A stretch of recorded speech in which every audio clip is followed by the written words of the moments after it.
Vždycky môj sen bol o tom, že ako využiť nejak reálne a pekne a zmysluplne tento obrovský pozemok, čo tu mám.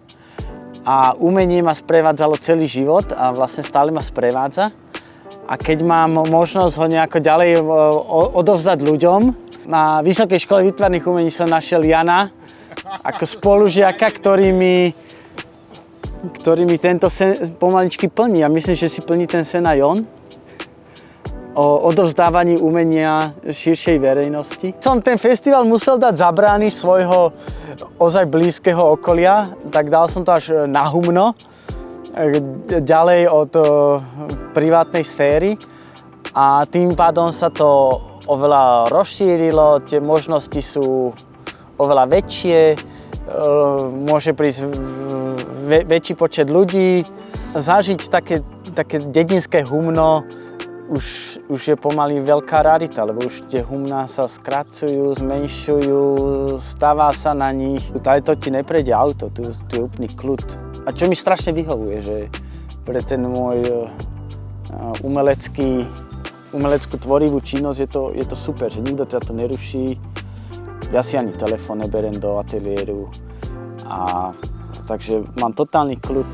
Borová je známa svojimi čerešňami, a festival sa koná zrovna v čase, kedy si môžete dopriať, ochutnať pravé bio-eko čerešne, nestriekané, nedovážané.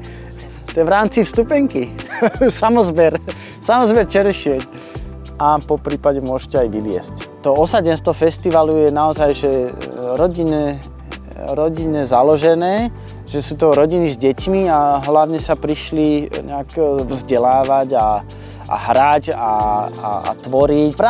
V rámci festivalu robím prehliadky ateliéru, kde ľudia môžu vidieť, že kde tvorím, ako pracujem a nejaký plus výsledok tej práce. Takže uvidia nejaké rozrobené veci, hotové veci ešte, alebo surový materiál. Takže uvidia taký náhľad do sochárskeho života, že ako sa tu borím s materiálom a celý ten proces vlastne uvidia, že nie je to len o vystavovaní, ale je to naozaj práca. Na borovej sú táčky najdôležitejšie.